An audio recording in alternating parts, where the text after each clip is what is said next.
Hey, everybody. Welcome back to the Rebel Nutritionist podcast. Today, I am honored, truly honored, to have world renowned cardiologist with me, Dr. Joel Kahn.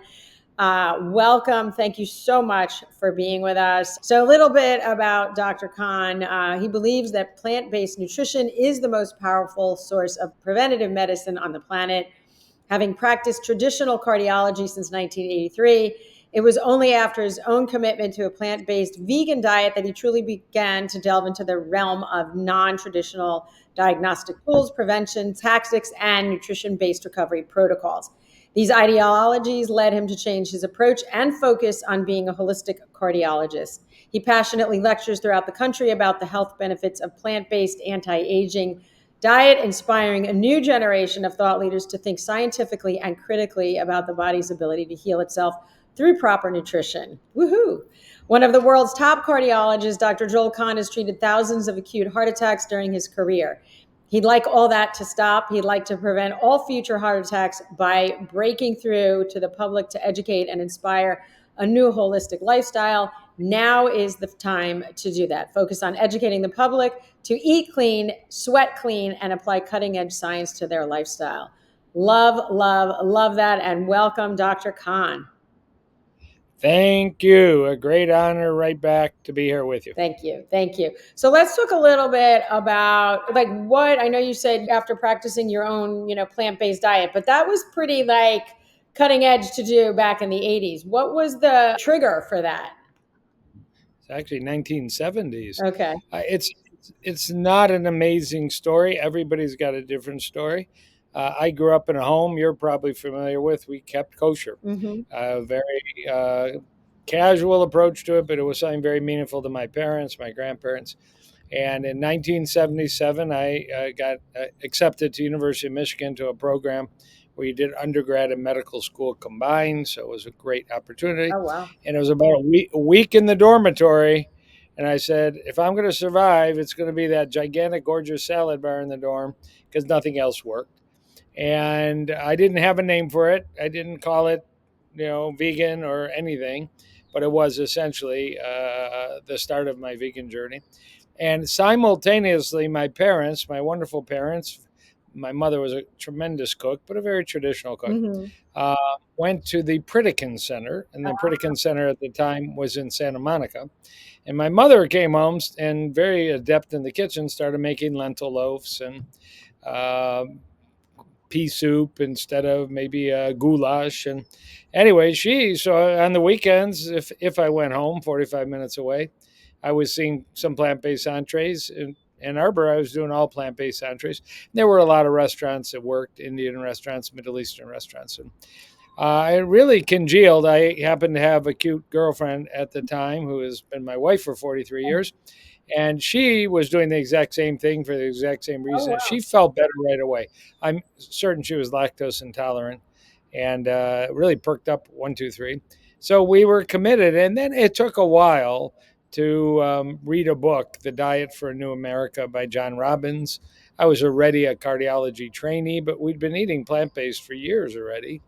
And I learned a lot from John Robbins. Everybody can learn a lot from John Robbins. And if you don't know his story, it's a fantastic story. There's a new documentary about John Robbins. And then just the last piece of the pie, nice plant-based pie, was that I began cardiology practice after years of training. I was in Detroit, I was in Ann Arbor, I was in Dallas, Texas, I was in Kansas City, Missouri, and I was plant-based in all those places. Mm-hmm. Dallas and Kansas City were challenging. We're talking, Oh, wow. I'm sure. 1980s. Like you said, Yeah, yeah, they were barbecue cities and steak cities and Cowtown and all the rest. But in 1990, I came back to Michigan to start my career, where I've been since. And I started July 1, 1990. And July 21, 1990, a paper was published. And when I went to my mailbox and got the journal and read it, that was Dr. Dean Ornish yeah. Yep. presenting the Lifestyle Heart Trial, which was the 1 year results, and in 1998, the 5 year results. And he basically laid out that the diet I was eating was studied and proven to reverse atherosclerosis, now the disease I was treating. And I was a very adept angioplasty balloon stent guy. So really, I had 3 weeks where I didn't teach patients about nutrition. I thought it was my private matter. And after 3 weeks, July 21, I told people about it. There was a book by Dr. Ornish. There was a book by John Robbins. There were books by Mr. Nathan Pritikin. Not too many at that time. There was no internet. But we got the message across, even if it was just 2 minute message.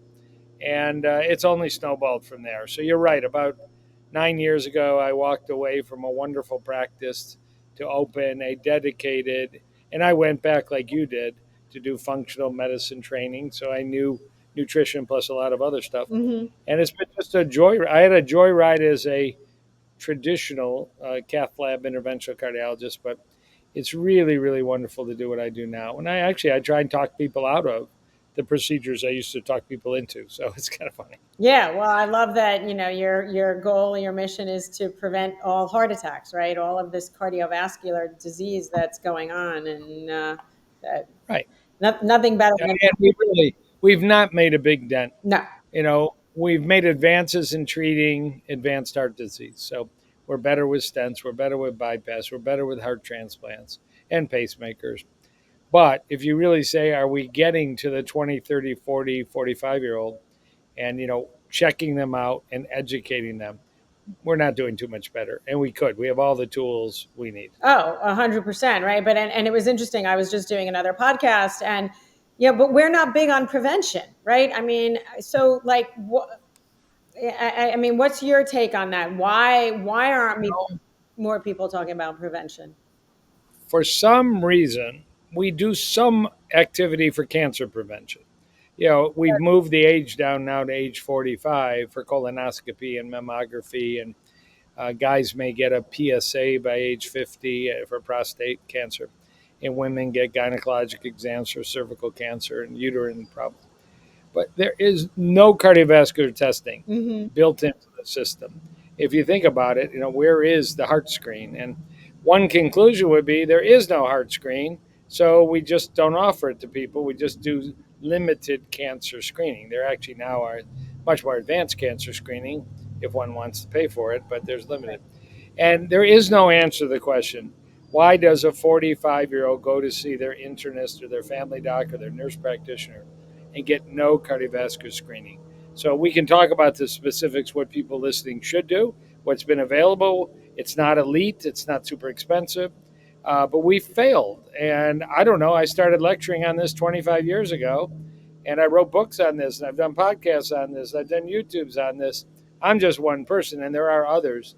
But there's so much money and so many patients that need treatment in their advanced stage that we just haven't gotten a generation of cardiologists and primary care docs that are excited about upstream testing, finding disease. But I'm telling you, if every 40-year-old would get some testing and 45-year-old, we would make enormous impact on people never having a heart attack because we know how to pick up the really risky patients. There's a lot of them. Right, 100%. But wouldn't that mean, part of it? I feel like the most physicians don't have the time and the energy and the wherewithal or the Sure.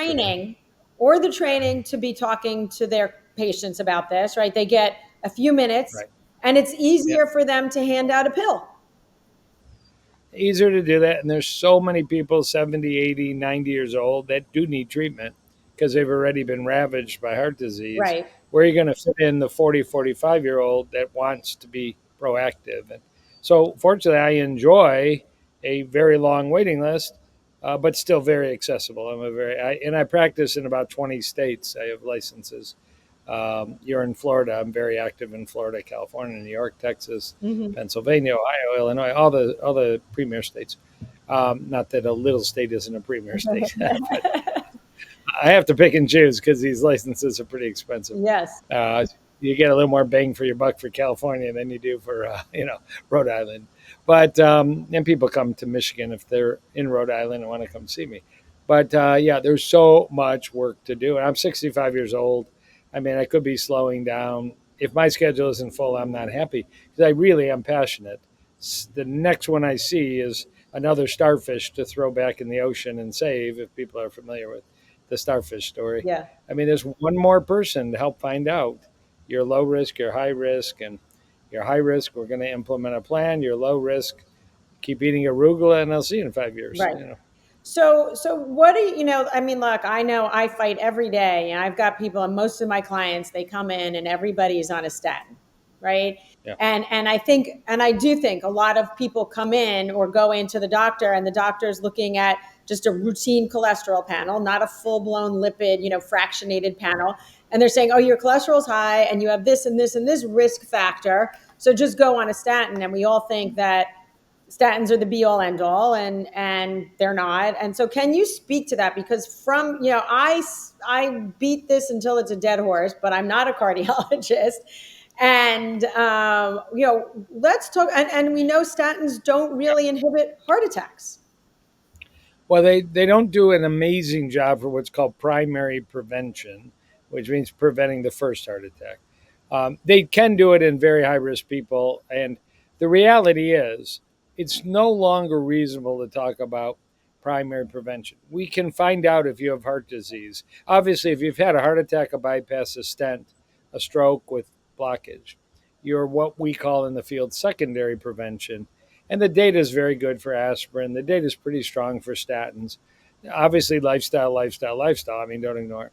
But you're right. We were talking about the tens of millions of people that haven't had a stroke, a heart attack, a bypass, and a stent. And they leave their doctor's office for a year and they're told their cholesterol is okay, or maybe they're told to go on a statin.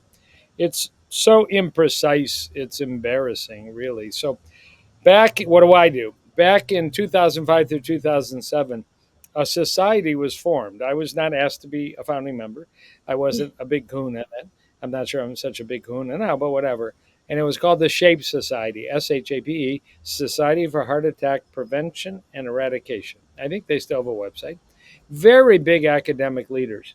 And they had the foresight to ask the question, why does a 43-year-old woman at the gynecologist get a prescription for Lipitor when we really don't know if she's ever going to have a cardiovascular event or not, if she's really at high risk or not? Cholesterol is 235. I mean, just typical. So they propose that the best test for predicting a future heart attack or stroke is to see if the arteries are developing atherosclerosis. Novel concept.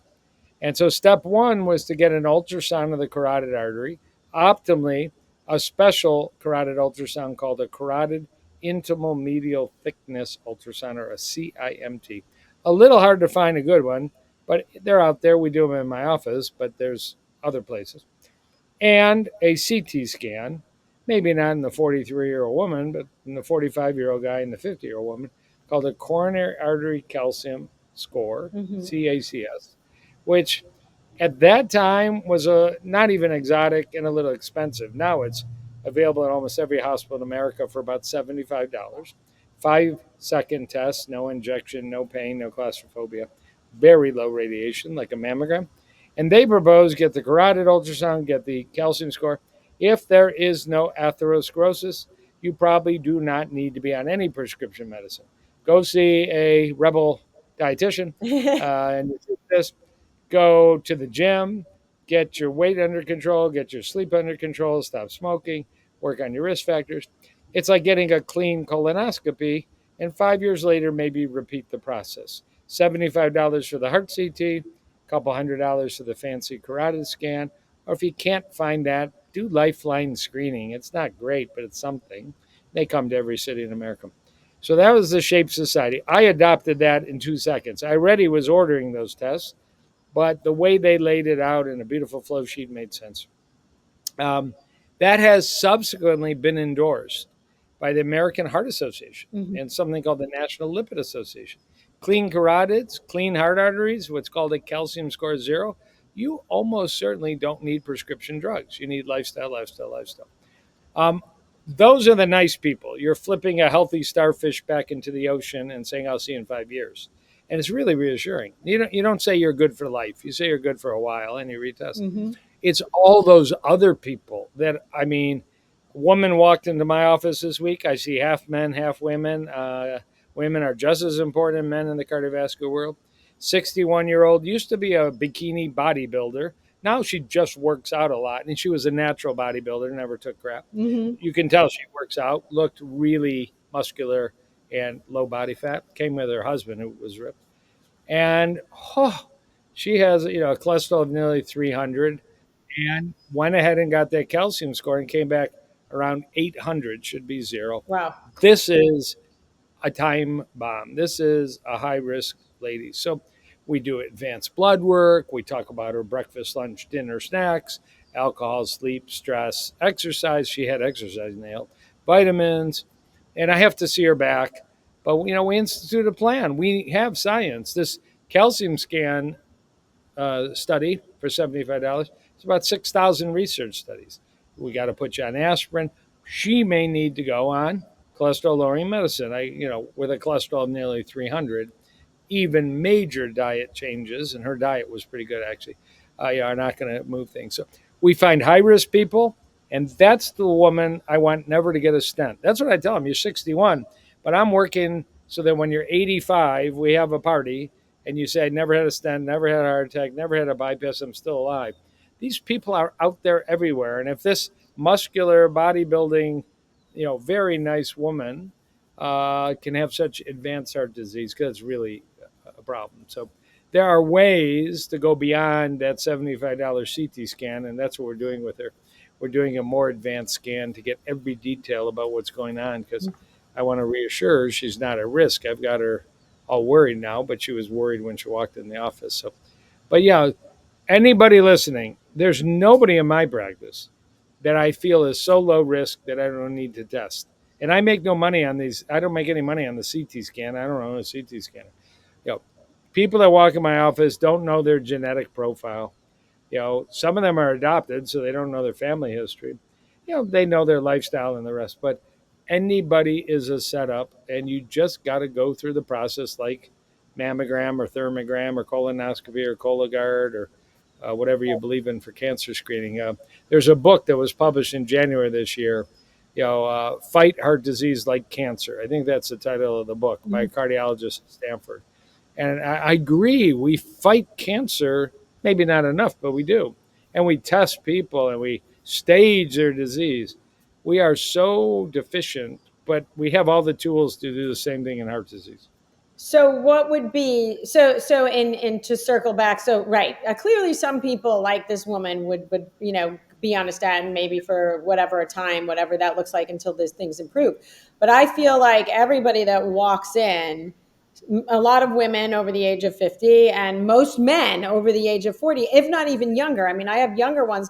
They're just there was no kind of preventative kind of testing. They just walk out with these medications and think that this is going to protect them. I think that's where Well, the mistake. there's a wonderful word called deep. Well, there's two aspects, but there's a wonderful word called deprescribe. The flip side of the woman I presented would be the same scenario, but the calcium score comes back zero. Cholesterol 280, calcium score zero, clean carotid. We take them off of drugs, and we work with lifestyle and diet, plant-based diet predominantly, low protein plant-based diet. We'll talk about protein a Yes. little bit, I hope. Yeah. But we take their meds away, or at least I suggest it if they're willing to do it. So there's both sides of the equation. And you're right. There's a word I love in medicine called, well, two words: precision and personalized. Yep. And it's not personalized to say your cholesterol is 230. Here's a prescription drug for life. That's just a shotgun approach, because a few people are going to benefit, and a lot of people aren't going to benefit, and a lot of them are going to have side effects that either they may feel, muscle aching and tendon aching, and some of them are going to have side effects they don't feel, like liver enzyme, blood sugar Mm-hmm. problems. They're not horrible drugs, but we're treating people that don't need it. And personalized medicine means we can take you apart, look at the data, put you back together, and make a plan just for you. So, precision medicine merges with artificial intelligence, and that is already becoming a big deal in cardiology. Right now, I use it right now for testing. That's great. So let's talk about, you had said there are tests that you can do to pick up on, right, some of this preventative stuff. So what do you recommend? Yeah. The real quick, I have people coming to my office. I feel great, but my coworker had a heart attack. just check me. I mean, so that's like a blank slate. So obviously, take a history, take a physical in detail, run an EKG. But we do advanced blood work. So all the thing your internist does, but I'll just pick four or five. Get a homocysteine level. There's a genetic common disorder where you have a blood test called homocysteine that's high, easily treated. It's a risk factor for many conditions, including heart disease. Check them.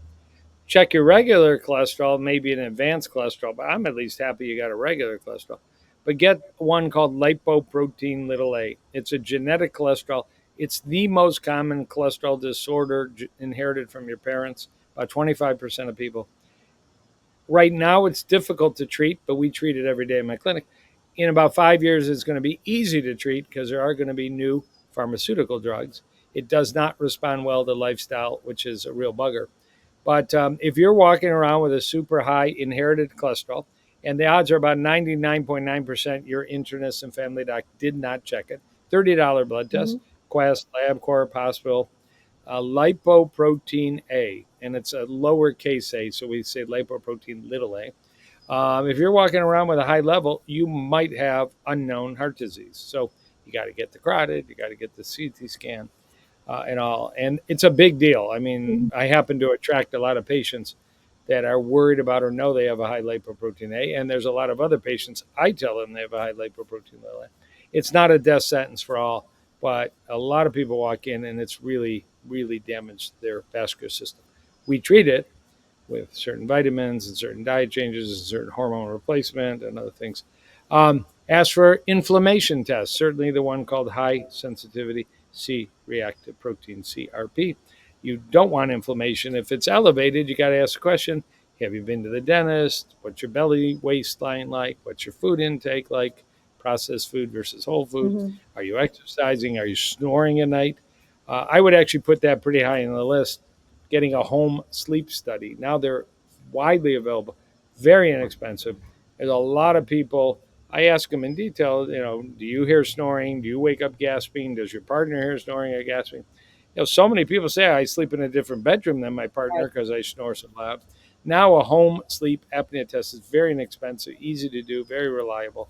You don't have to go to the office building for $5,000 insurance covered test. So we're discovering that's another reversible risk factor. So we talked about that. Get a vitamin D level. That's pretty basic. There's plenty of others, but if you just do that plus what your internist is doing, you're ahead of the game. And the carotid, and certainly the most available is this simple $75 to $99 coronary artery calcium scan. Great. Well, I'm thrilled that we do all of those tests in our office too. So yay. Actually, we're getting A for plantation, Florida. and we do get all of the inflammatory markers and so forth, and we're getting homocysteine. And so, what about like the fractionated? The interesting thing is, not to interrupt you, Yeah. but people are listening to podcasts and they're online, and there's at least a couple companies now, functionhealth.com, lifeforce.com, where people can pay, and for a long time lifeextension.com, a vitamin company in Fort Lauderdale, we could just order your own blood panel. So I actually have patients come in now and they've got these crazy extensive lab panels. Right. I love it. It's just all the things I like. I'm sure if they take it to their family doctor, not everyone is scratching their head and saying, I don't know. But it's wonderful that these are available at a pretty, I mean, when lifeforce.com, and I don't have any connection financially, but they'll run a sale and you can get like 40 lab tests for $249. I'll email, all my patients, post it on all my social media. Go get this test, find out your homocysteine, find out your lipoprotein Right. A. So, yeah, more and more people are going to get, the better testing. Right. Well, and the more important part, and like you said, yeah, you need to have someone who knows how to interpret that, and you Right, need to be with someone who can help you implement the lifestyle right, changes that are going to be personalized. right, Right. And that's the problem. There's just so much data, so much information out there, and people don't know where to start. And I think that's where the personalized approach that we both believe in, and that I also work around is so critical because it's just you're just otherwise saying, well, it's not a one size fits all approach. right. Absolutely not. I will, just since you asked, and then maybe we'll move away from testing. Um, there's been a revolution in personalized precision cardiology testing in the last 4 years. Um, this coronary artery calcium scan for $75 is what everybody should start with. Hmm. It's available, it's easy, it's inexpensive, it's very low radiation. But what if it comes back 300, 400, 700? What it doesn't tell a person is how narrow their arteries are. Hmm. The higher the abnormal score, the more likely they've got narrowing, but it doesn't tell you that. And it doesn't tell you about something that now we really focus on called soft plaque, Yeah. a kind of plaque that can be in any artery, but we're talking about heart disease, that doesn't show up on the $75 easy scan. And it can be abundant and dangerous. So there has been a test of the heart called a coronary CT angiogram. Now you have to put an IV in, you have to inject iodine dye that makes you feel hot. You hold your breath for 20 seconds, you get a band aid, you go home. It's more involved than the $75 test. And about 4 years ago, a software came out called Clearly, Yeah. C L E E R Oh L my God. Y. I was In, going to ask you about that. in southern Florida, you've got Clearly test centers Yeah. uh, there because I refer to them. I got many, many patients in southern Florida, and they're all over the place. But you can do it in any hospital in America. Right. I've ordered hundreds and hundreds. Downside, it's about a $1,500 test. And it's a little more radiation, no doubt, than the $75 basic test. Upside, you get a report like on steroids, Yeah. every artery, the arteries, how narrow they are, and what kind of plaque. Dangerous, high risk, pre heart Mhm. attack, low risk, not pre heart attack plaque, all backed by major science, major academic institutions. And if it weren't for the cost, and some people are allergic to iodine, and some people have kidney disease where they have to be very cautious about any study with iodine contrast. But in terms of moving the needle to more precision cardiology, I've ordered hundreds and hundreds and hundreds. I can't believe how many of these I ordered in a week, and I have no financial stake in it. It's just the insight in heart disease we have now is so much more precise. And it really also makes, you got to get a patient to buy in to making changes, to taking their vitamins, to taking their meds, to coming back. You show them what's going on with their heart arteries, you've got their Yeah. attention. So that's what the 61-year-old muscular woman is going for in the next couple of weeks. She needs to. And if, some people can't afford it, and that's a problem. There's movement towards getting an insurance covered, and occasionally if you've got some symptoms, it may be insurance covered. So that's the last piece of the technology. I like talking about lifestyle more than Yeah. technology, but the technology piece is really what's going to help us, halt heart attacks in a lot of people. Right. And no, and I'm so glad that was the next question on my list was the Clearly test. So I'm glad you brought that up. So let's pivot a little. I definitely want to talk about protein because we recently did a podcast. I did it with a colleague of mine, and it was all about protein and how we're overprescribed protein. Right, we're all being told to eat too much protein. Everybody's out there eat a gram per pound of body weight. We're killing our livers. We're killing our bodies. So let's talk about protein and being a vegan and what are the myths around our are we sold a story on protein and do we need to pay as much attention to it as as thought. Yeah. So, you know, not everybody can be an expert on everything. And yes, I read and I study, but when I find a guru, and I'm pretty picky, I'm pretty loyal. So I'm very loyal to a researcher that everybody hopefully knows the name of, Walter Longo, Yeah. Longo, PhD. And it sounds like Walter, but it's a V, Mm-hmm. who's about a 56-year-old scientist in Los Angeles and Milan, Italy. He's from Italy. And he's the number one most funded nutrition researcher in the United States of America. He gets grants from our government more than anybody else to study nutrition. A lot of people know his name, not everybody does. And his research studies are unaffected by funding. There's no funding from food industry, which is very unusual in the food world. It's pure science, and it starts with basic science and animal science, and now a whole lot of human science. And he has two schools of thought. You want to be a bodybuilder, you want to have big arms and a tank top, you want to compete in the Arnold bikini competition, like my patient I was talking about. Well, you may want to pack protein in, but don't plan on longevity. It might happen, but that's not a longevity diet. And then there's a longevity diet, which is similar to what a lot of people call the Blue Zones diet. It's similar to what a lot of people call the Mediterranean diet. But Dr. Longo's actually written a book called The Longevity Mhm. Diet. I encourage people to read. It's a few years old. He's got a new one coming out that'll update it. It's a great book.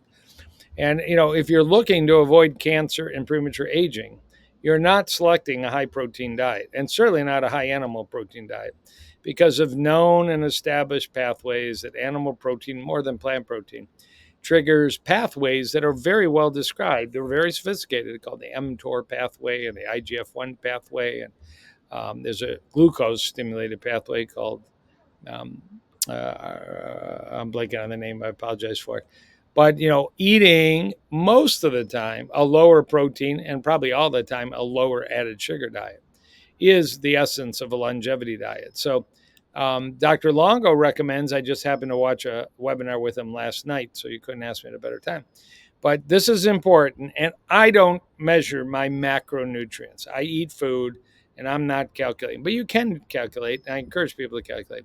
He's recommending 0.33 grams per pound protein. Mhm. So if you weigh 200 pounds, that's 66 grams of protein in a day. I mean, 60 to 70, with the proviso, if you're over age 65, or if you're really in the gym as a bodybuilder weightlifter, you might up it 10 to 20%. So you might get to zero point 0.4 grams per pound of body weight. So that gets to, for a 200-pound person, 80 grams of protein from 66.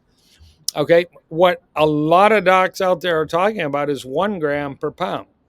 So the 200-pound person gets 200 grams of protein, and they're usually teaching, animal protein, chicken, chicken, chicken, chicken, where Dr. Longo strongly favors plant protein, as I do, 0.33 grams per pound.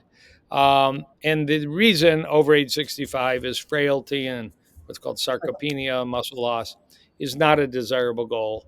And you can't get it just by eating protein, even plant or animal. You're going to have to get some bands and get some weights and do some push-ups and do some squats and do a strength training program, which I used to hate, but now it's more of my exercise is strength training than cardio nowadays. I just hit 65 recently, so I'm in the game for sarcopenia. I don't want anything to do with it. And also, I'm a lower protein advocate, plant protein over animal protein. Now, one of the reasons we've taught that, it has appeared from much of the literature that kidneys are sensitive to protein, particularly animal protein, and a lower protein diet is gentler on kidney disease. And there's another dietitian that has a really nice series of books called Plant Fed Kidneys, making the academic case why people with concern over kidney disease should eat a plant based diet. They're great books. There just was a research study last week, a meta-analysis, meaning they took 6,000 studies, they found six. So you got to wonder about it all. They met their criteria. 180,000 people in those six studies, and all protein in the diet was associated with better kidneys. So it sort of rankled the system, but very importantly, plant-based protein was by far twice as protective as animal protein, even in that study. And I haven't looked at all the resources and the sources and the bias. I don't think there was any funding bias. So plant protein wins, low protein wins, ratchet it up a little bit when you get older in life. And I've never previously been much of a plant protein powder user. It's in the house and all. But Dr. Longo just came out with a plant protein. That's the first kind of scientifically studied plant protein. It does not raise a hormone in the body called IGF-1, and IGF-1 can stimulate Mhm. cancer growth. So it's a way to get plant protein in a smoothie and a bowl of oatmeal without triggering IGF-1. So that would happen to be my breakfast this morning. Plant protein powder with strawberries, with some cashew yogurt, with some granola, and always 2 tablespoons a day of ground flaxseed. Right. I think ground flaxseed should get the Academy Award for like about the best food on the planet. Yeah. So low protein, and I know I'm going to be on YouTube. We're not calling it a debate. We're calling it a conversation with a carnivore doc. I've done this many times. I'm getting tired of it. Next week, I don't know when it's going to come out, and we're going to hear the exact opposite. Right. Protein, protein. Muscle is the organ of longevity. I'm not sure I disagree with that, But if you're eating chicken and you're not lifting weights, you're not doing it. And if you're eating chickpeas and you're lifting weights, you're going to be fine. But what if you're right? I mean, exactly. I think they argue that it's, first of all, and we can talk that, look, amino acids are what structurally create muscle. You can get amino acids from every plant on the planet. Right. So to say that, oh, you need all that protein, and plus all that protein comes with fat, and we know fat overburdens the liver. And if the liver is trying to get glucose and you've got fat in the way of getting that glucose, then that's a whole other story, right? Metabolically. Um, but you've got all these people saying, well, we've got all these studies on protein, this animal protein, although there was a new study that came out that refuted that. So it's always like my study's better than your study. And, I mean, like you said, it's like a tiring conversation, but people all day long are like, well, but I need to eat, this meat or animal protein. It's usually my trainer told me, and I Yeah. I love when patients have trainers. I give them credit, but the plant-based trainer program is another area we gotta work on. What is a typical day for you other than your 2 tablespoons of flax? Yeah, I'm a believer in, it's called TRE, time restricted eating, but sensible. I'll eat at 8 o'clock and I'll be done by 6 o'clock if I can. I mean, once in a while you go out for an occasion, but eating in 10, 11 hours. I'm a believer in breakfast. It could be out the door, a banana and a piece of fruit if I'm really, on a run. I could take a moment to make a plant based smoothie. I love blueberries, like everybody reasonable, and flaxseed and maybe plant based powder. I'm not afraid of soy, so it's probably soy milk in my smoothie if I do it. Yeah, I'd like to tell you I have a big bowl of homemade oatmeal every day, but I mean, I just don't bother with that too much. It's a great food, though. There are some crazy people that tell you how awful oatmeal is, but Right. it's nuts. I bring lunch to my office. I do tend to see people 5 days a week in glass containers, goodbye plastic. Nowhere in my life do I volunteer plastic materials. It's usually leftovers, to be honest. My wife is a very good plant based kitchen creator, and she doesn't like leftovers. I love leftovers. So I scrounge through and eat some leftovers. Try and not make it too big, and piece of fruit. I drink coffee in the morning and tea through most of the day. And then I come home, and usually about 5:30, we're eating a plant based meal. Always lentils, always chickpeas, always salads, Mm-hmm. and maybe we'll talk, towards the end of this about olive oil. But I'm a big fan of extra virgin olive oil, so you'll see me drizzle it all over. There's actually a brand new study out that your listeners may not know about. Literally was published yesterday, so can share that if you want. Yeah, sure. Go ahead.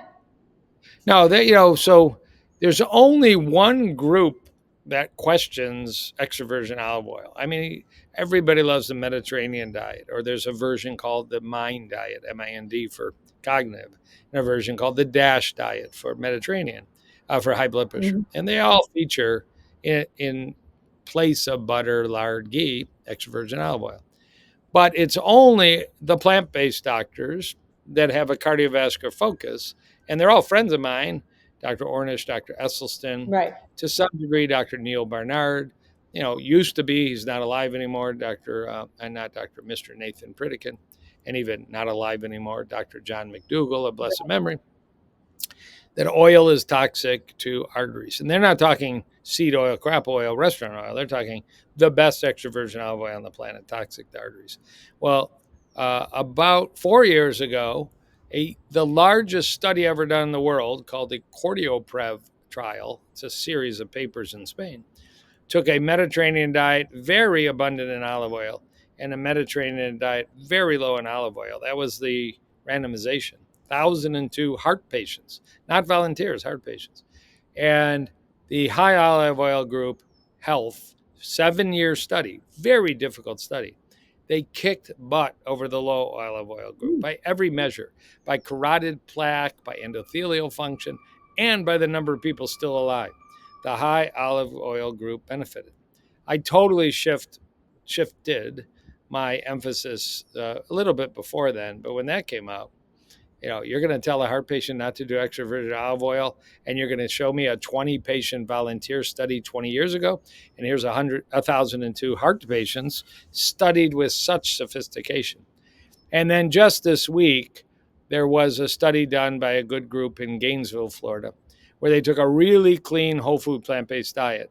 And it was only 40 volunteers for 6 or 8 weeks. Hmm. And for a period of time, they ate a clean whole food plant based diet with less than a tablespoon a day of olive oil. And for a period of time, they ate a whole food plant based diet with more than 4 tablespoons a day of olive oil. Both groups dropped their cholesterol. Both groups dropped their blood sugar. Both groups dropped their markers of inflammation. There were some nuances because half the group got the high olive first, half the group got the low olive Right. first, but the overall message was way more positive than negative. But these aren't heart patients; these were healthy volunteers. But it certainly didn't seem like it was toxic to drizzle your grilled vegetables or your salad with a good European extra virgin olive oil. Yes, there are some fakes out there, and yes, Yeah. extra virgin olive oil has gotten more expensive. There's some shortage going on, so you got to love it to enjoy it. But anyways, protein's a controversy. Only in our little group is olive oil a potential controversy, but Yeah. I don't find it controversial. Got it. So, to your point in terms of when we started, right? The other lifestyle factors that you want to hone in on, because let's face it, again, most people are going to their cardiologist, most people are going to their doctors, and they're being told read a book, go exercise a little more, but really not focusing on the specifics of what do we need to move the needle on. Because you said something that was interesting as well, right? You don't have any plastic in your house, everything is glass.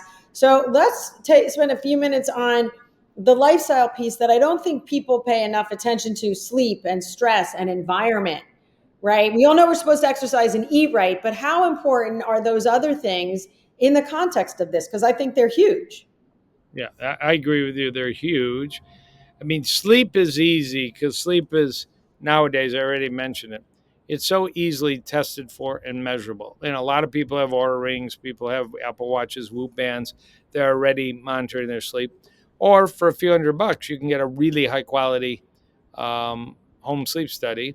Their leading provider is an Israeli company called WatchPat, WATCHPAT. You can get one. You can order one online. You can get one in my clinic. So you can measure sleep. And there's 1,000 things we do for sleep. Some of them are the dark room, the cold room. We have dogs on our bed. It's not ideal, but you got to deal with that.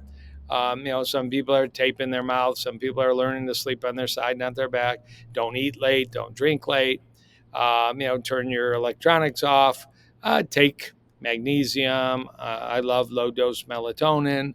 I like CBD before bed. I like herbs before bed. You can meditate. You can use apps. I mean, there's so many things you can try to improve your sleep. If you're peeing a lot at night, try dried cranberry powder. A lot of guys are taking low dose Cialis to decrease their peeing at night. Maybe that'll work for women too, because you get up to pee 5 times. It's clearly a sleep disturber. There's so much to do for sleep. Stress is a little more difficult. And of course, a lot of people now are monitoring their heart rate variability, Whoop band, Apple Watch, or Ring. I have a little strap you just put on in the morning called Morpheus, MRPHUS. It's a new little one that's kind of accurate. And everybody's got to find a solution. Exercise is great for stress. Breathing practices, 478 breathing is great for stress. Heart math, a little app based ear clip breathing program, is great for stress. Certain herbs, ashwagandha, holy basil, tulsi, and others are great for stress. Xanax and Valium are not the solution. Yeah. Trying to correct the problem. I used to get up at 4:15 in the morning to make a 5 a.m. gym class. I work out at home now, so I sleep an extra 75 minutes and don't have to drive. And the shower's 20 feet from the gym Mhm. room in my house. So if you have the luxury of a home workout, you miss the social aspect, but I think 75 minutes of sleep is crucial. Although social support is obviously crucial. Right. So, trying to address stress. Maybe don't read every news article about everything happening in the world. Hmm. I scan a lot, but and I try not to do it before bed because then I dream about it all night long. Yeah, I'm I'm with you. I'm dreaming politics. So yeah, you need to deal with stress. People do it with faith. People do it with church and synagogue, and in temples. All that's fine. Do something. Yep. And what about environment? We don't realize. I think most people don't realize how detrimental our environment is to our overall health. So Yeah, and that's a sad part. Water quality's down. There's PFAS and PFAS and lead in the city water. I have in the office, we have this little tiny desktop um, reverse osmosis system. I don't have any deal for anybody. It's called Aqua True. I really like it. In my home, we happen to have a whole house reverse osmosis system and mhm. put little mineral drops or other things back in the water just to replace what they take out. Air quality is a big deal. If you look at nobody talked about air pollution and health 20 years ago, maybe 10 years ago. Now it's like Parkinson's, Alzheimer's, heart disease, diabetes, obesity, erectile dysfunction. So maybe a home air filter. Maybe don't sit around the campfire and breathe all the crap in all the time. I mean, once in a while, maybe it's joy. Maybe a really bad hazy air day. Don't go out and jog. Do it inside. It's sad that we got to react to it, but you want to optimize your health. These are real factors. And then there's microplastics. That's why I'm just become so anti-plastic as much as possible. Now, admittedly, I don't know what's lining the can of the sparkling Right. zero calorie soda I'm drinking, and I worry about that. I hope my wife is so particular; it may actually say BPA free on it, but there's still other plastics. Don't microwave in plastics. Be careful, even with thermal receipts. I mean, microplastics are showing up in our arteries. Microplastics, as many people read in the last month, are in male sexual organs and maybe impacting fertility and sexual performance. And if they're in the men, they're in the women. They Right. just haven't studied women yet. These microplastics, they were, I don't know if it's a credit card worth of microplastics a week or some crazy statistic, but it's like the new sugar. We know we eat about a wheelbarrow of sugar a year in an average household, and we got to cut that back. But now I bet you if we did the same experiment, we've got close to a wheelbarrow of microplastics. And Oh, 100. Yeah. these things really are just screwing up our endocrine system. That's why they're called endocrine disrupting chemicals, EDCs. Yeah. Yes, yes, and the aluminum can isn't so great either. Those the I agree. the heavy metals are not so great, right? I hope you're not eating that much tuna. No, I mean, I don't eat No, tuna, no, and not there's no you, right? I'm saying no aluminum wrap anymore in the house. So changes have been made. yes, absolutely. So, I mean, this is great. I mean, you're preaching to the choir here. You and I pretty much Yeah. I say the same thing every day ad nauseum. I'm glad they're hearing it from you. um, what else? Any last thoughts that you want to share that you want people to know? In terms of whether it's plant based, not focused on protein, whatever. I mean, like to prevent cardiovascular disease, to get to your goal of preventing these heart attacks and heart disease. What else do you want to share? I do think we covered, the high points. And if somebody said, boy, he said a lot, action step. If you haven't had a coronary artery calcium CT scan, get a coronary artery calcium CT scan. In the state of Texas, you're allowed to have one free around age 50, but many people probably should have one around age 45 or even 40, depending on the risk. And you may need a healthcare provider's prescription, and Mhm. that may be a challenge. Some good docs won't write you one, but insist on it. Most of my patients say, "Hey, I asked for it. My doctor didn't recommend it." So, number two, get that better blood work. Maybe Merrill gets it for you. Maybe you go to lifeforce.com, lifeextension.com.